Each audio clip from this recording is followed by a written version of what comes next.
Paneer onion paratha healthy recipe చేసుకుందాం రండి. Welcome to my channel Madhura Smruthi. Cook healthy, eat healthy and stay healthy. ఒక పెద్ద mixing బౌల్లో 2 కప్పుల గోధుమ పిండి తీసుకోండి. ఇప్పుడు విరిగిపోయిన పాలను వడగట్టి అందులోని నీళ్ళని మాత్రమే పిండిలో పోసుకోండి. పన్నీర్ని తీసి పక్కన పెట్టండి. గోధుమ పిండిలో తగినంత ఉప్పు, 1 టేబుల్ స్పూన్ నూనెను వేసి బాగా కలపండి. ఇక్కడ నాకు 1 లీటర్ పాలు విరిగిపోగా వచ్చిన నీళ్ళతో ఈ 2 కప్పుల పిండిని తడిపానండి. ఆ నీళ్ళు దీనికి సరిపోయాయి. మీకు కావాలనుకుంటే కొంచెం ఎక్స్ట్రా వేసుకొని రొట్టెలు ఒత్తుకోవడానికి వీలుగా ఉండేంతగా పిండిని తడుపుకొని పక్కన పెట్టేయండి. ఇప్పుడు నీళ్ళంతా తీసేసి గట్టిగా పిండేసుకున్న పన్నీర్ని మరో మిక్సింగ్ బౌల్లో తీసుకొని ఇందులో 1 ఉల్లిపాయని సన్నగా తరిగి వేసుకోండి. అలాగే 2-3 పచ్చిమిరపకాయలను కూడా సన్నగా తరిగి వేసుకోండి. 2-3 టేబుల్ స్పూన్ల శనగపిండిని, అలాగే తగినంత కారం, ఇక్కడ నేను 1 టేబుల్ స్పూన్ చిల్లీ ఫ్లేక్స్ వేసుకుంటున్నాను, తగినంత ఉప్పు, 1 టేబుల్ స్పూన్ ధనియాల పొడి, 1/2 టేబుల్ స్పూన్ జీలకర్ర పొడి, 1/2 టేబుల్ స్పూన్ గరం మసాలా పొడి వేసుకున్నాను. అలాగే చిటికెడు పసుపు. ఇవన్నీ వేసుకొని ఈ పన్నీర్నంతా బాగా కలపండి.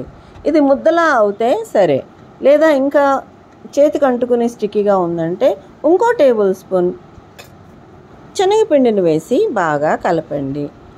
స్టఫింగ్కి పన్నీర్ ఆనియన్ మసాలా రెడీ.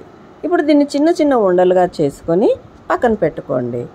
మనం ముందుగా తడిపి పెట్టుకున్న గోధుమ పిండిని తీసుకొని మరోసారి బాగా మెత్తగా మర్దన చేయండి. తర్వాత చపాతీ పిండికి సరిపడేంత ఉండను తీసుకొని పిండి డస్టింగ్ చేసుకొని చపాతీలాగా చిన్న పూరీలాగా ఒత్తుకోండి. ఇందులో ఇప్పుడు స్టఫింగ్ మసాలాని పెట్టి అన్ని సైడ్ల నుంచి కూడా పిండిని తీసుకొని ఒత్తుకుంటూ రౌండ్గా మసాలా అంతా కవర్ అయ్యేటట్టుగా చేయితో చేసుకోండి. తర్వాత ఇలా ఉండలాగా చేసుకొని ప్రెస్ చేసి మళ్ళీ పిండితో డస్టింగ్ చేసుకొని పరాటాలని స్లోగా ప్రెస్ చేయండి. మీరు పన్నీర్ పరాటాని రొట్టెల కర్రతో అయినా ఒత్తుకోవచ్చు, లేదా చేతితో ఈ విధంగా ప్రెస్ చేసుకుంటూ పరాటాని వెడల్పుగా చేసుకోవచ్చు, మనం బొబ్బట్లు చేసినట్టుగా. అంతే, మీరు ఎంత పలచగా చేయగలిగితే అంతగా ఒత్తండి. మరీ మసాలా బయటికి వచ్చేంతగా కాకుండా కాస్త జాగ్రత్తగా చూసుకుంటూ పరాటాని ప్రెస్ చేయండి.